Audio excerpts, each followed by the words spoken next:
Okay, do you remember your first journey through the Mushroom Kingdom? So many of us have had our lives shaped one way or another through a journey of Koopa shells and warp pipes. Our next speaker makes connections between games and the real world, which I do support, by using World 1.1 and beyond as a frame to talk about product development. Please welcome to the stage the founder of The Matic, Charismatic. Race through the Mushroom Kingdom, survive a battle with Bowser and their crew, and save Princess Toadstool. It's considered one of the greatest video games of all time, so you probably know what game I'm talking about. Hello, G-Doc. My name really is Charismatic. I'm an obsessive organizer who's made a career of being a systems, data, and process expert. And one of my superpowers is applying analogous thinking to new learnings. I've spent over 25 years helping companies make and save up to 7 figures by improving business operations, creating consistent marketing strategies, and building great software. When I moved to the Bay Area, I started the Matic, the consulting practice I run my business under.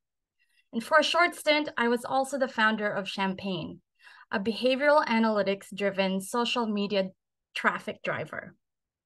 I've learned so much as a consultant, entrepreneur, and startup founder, and I'm excited to share some of what I've learned with you today. You've probably already guessed that the game I was talking about is Super Mario Brothers. Since I love analogous thinking, and I truly believe it's one of the best ways to give ideas a fresh lens, I wanted to share the fundamental principles of good game design and look at some of the ways that it applies in Super Mario. And you'll forgive any old references because I haven't played it since my teens. Then I'll share a story about how that showed up while I was creating Champagne. And in case you can use a level up, I'll also share a technique that you can lean on to guide you wherever you are in your entrepreneurial journey. Are we ready to press play? Let's go. So principle number 1, every game has to have a clear objective. Now remember, it's been a while since I last played Super Mario, and when I did, the objective was to save Princess Toadstool. To stay in the game and to get to the princess, I'd have to avoid a bunch of moving hazards and catch the elements that would help my player keep going.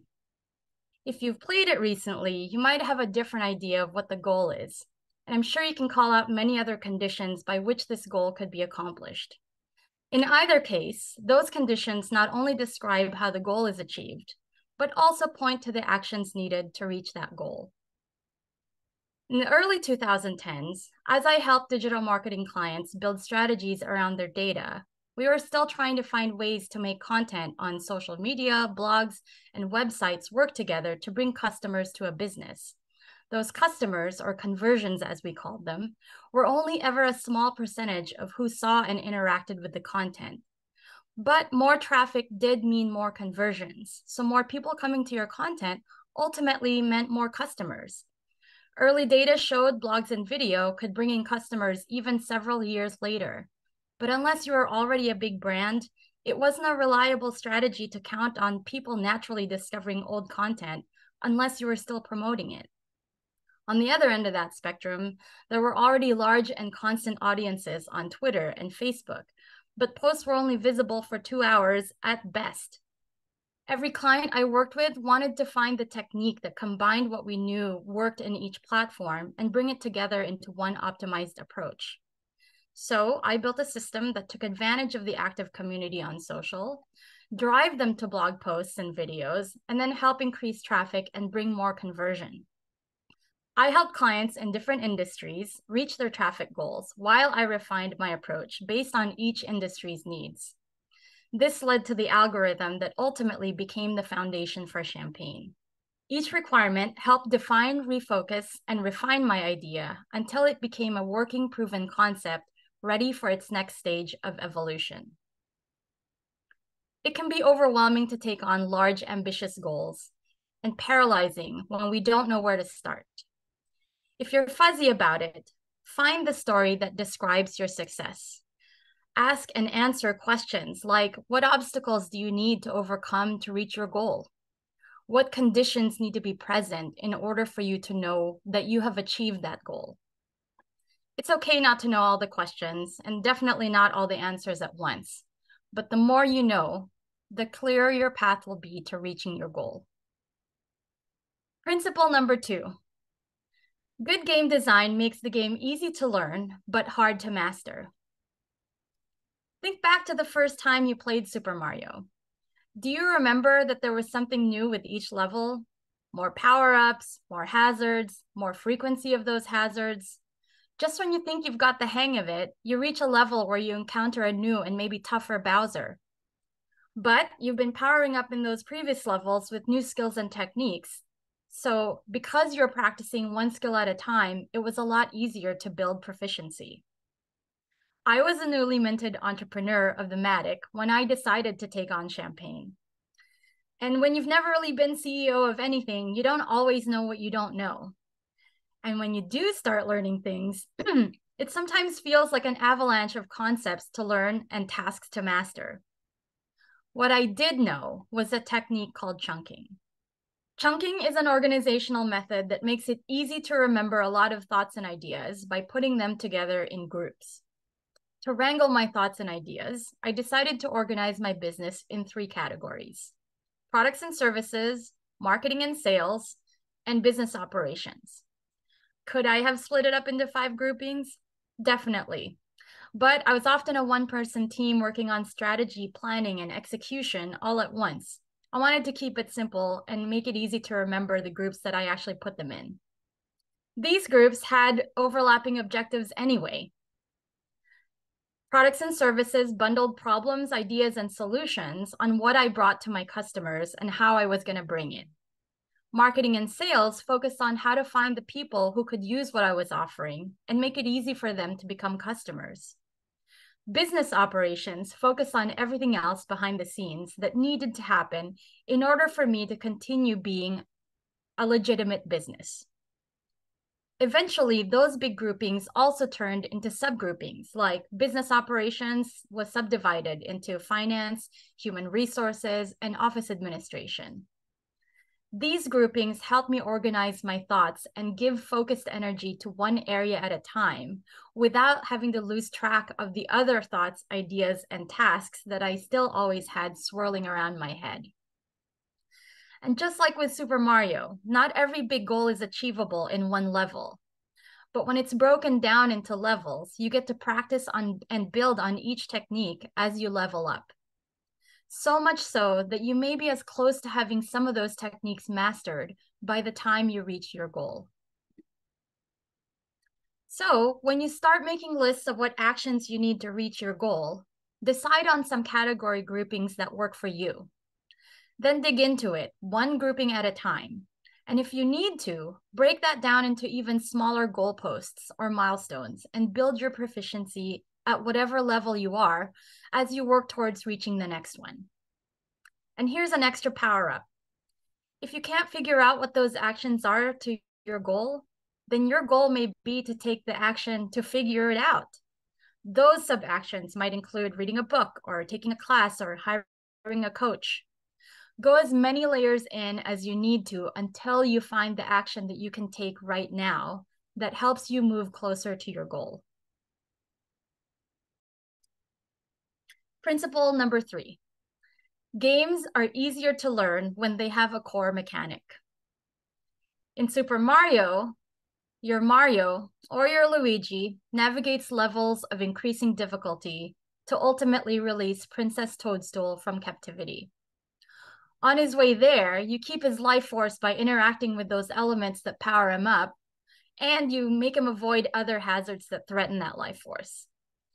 Now, because you have a general sense of how the game is played, you can focus on the immediate obstacles at hand as you move from level to level. Even the elements themselves have core mechanics. For example, I bet you know what stepping on a mushroom does and what happens when you cross paths with a coin. So when I finally built a working prototype for Champagne, I needed to tell more people about it so that they could start using it.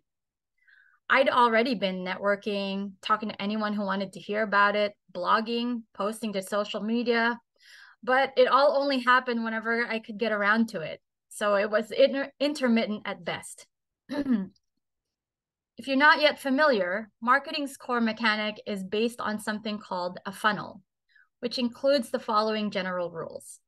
First, you have to tell people about what you're selling, provide information that creates context for what you're selling, and then it has to happen enough times so that when they're ready to make a decision, you're still top of mind.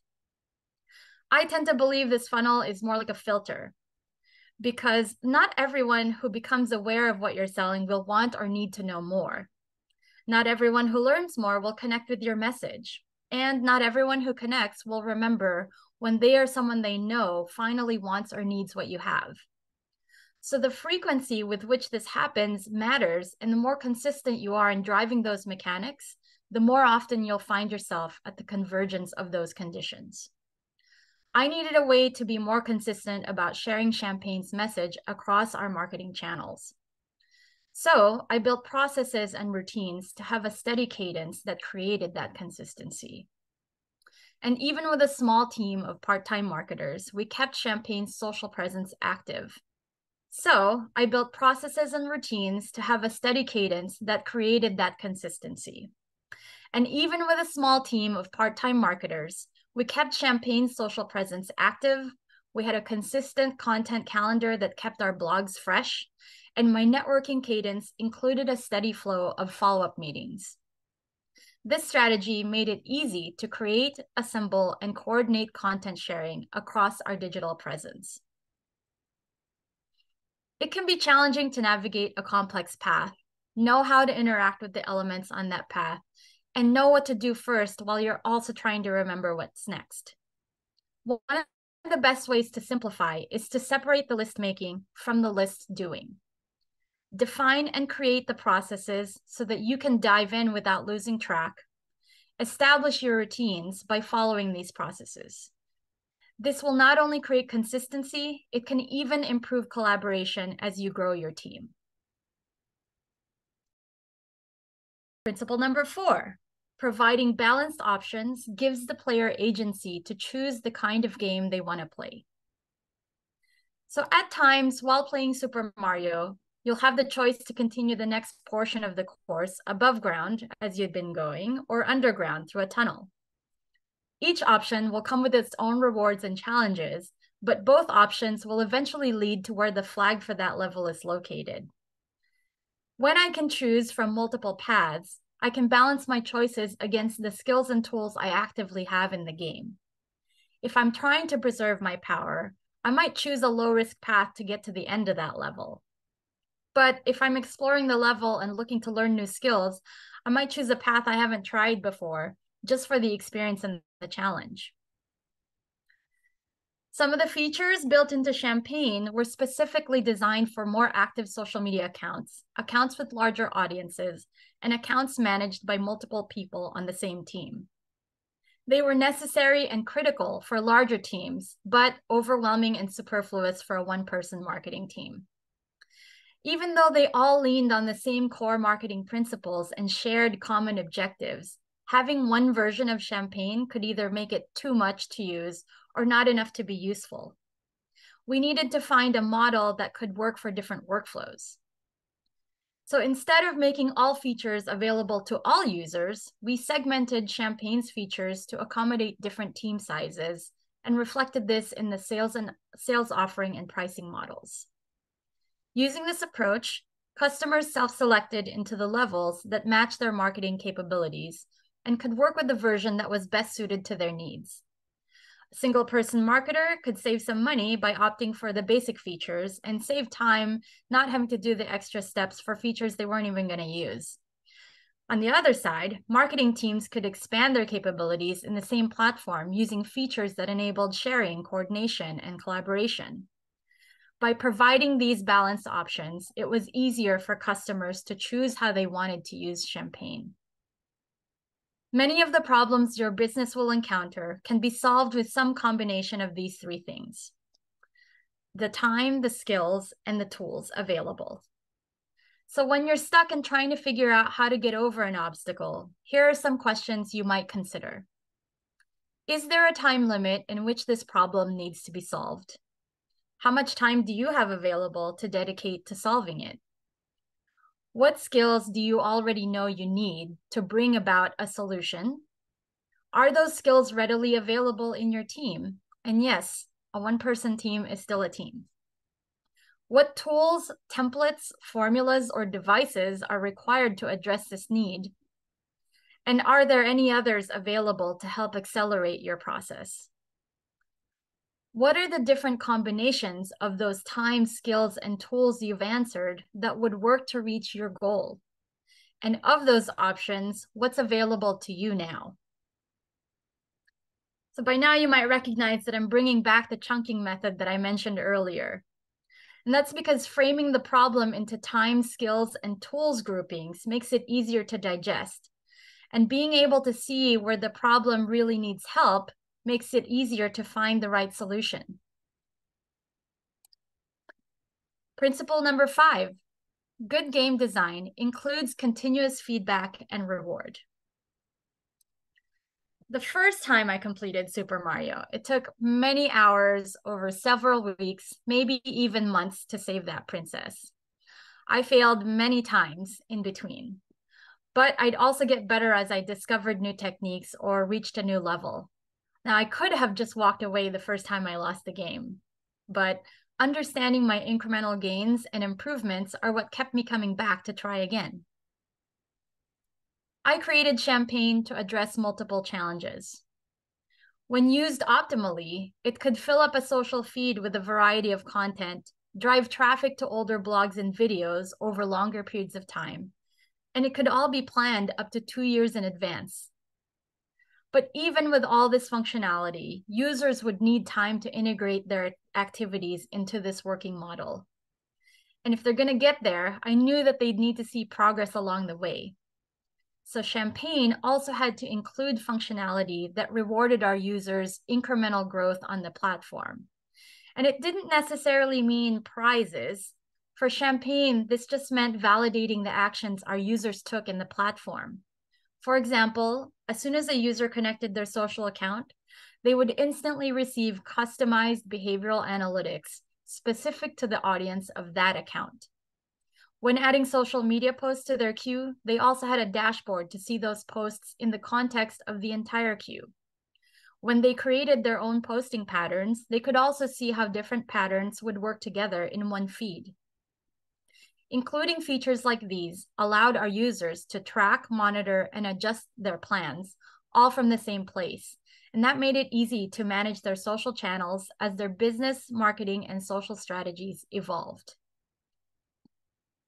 As you work towards your objectives, tracking your activities can be a useful resource for measuring your progress and fine-tuning your next sprint. Think back to your objectives, the goals that satisfy the criteria you'd laid out, and the actions needed to achieve those goals. Choose a tool to document and track what's important. Track your activities and build routines that include the time you need to log your work and revisit your plan.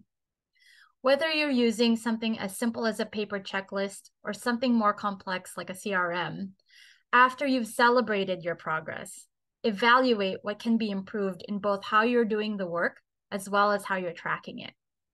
Make adjustments as needed, and know that you'll be doing it even better in the next round. In case you're wondering, Champagne did not have the ending I wanted, but it's been an amazing sandbox, and the experience continues to help drive new successes in my current path. When I feel aimless, I get clear about what I want success to look like.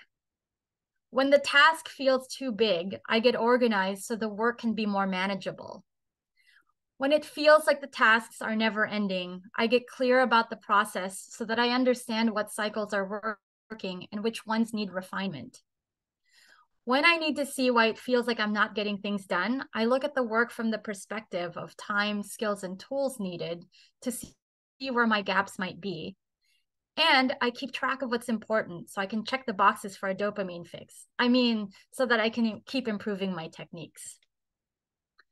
But if you learn only one thing from me today, it's to find ways to look at big, complex, and overwhelming problems with a lens and perspective that you're already familiar with. And who knows, If you can see it as a game to play, you might even enjoy the challenge. Thank you so much for joining me here today. If you'd like to connect and share your playground, here are a few ways to find me. Let nobody tell you that games don't come with all sorts of lessons, am I right?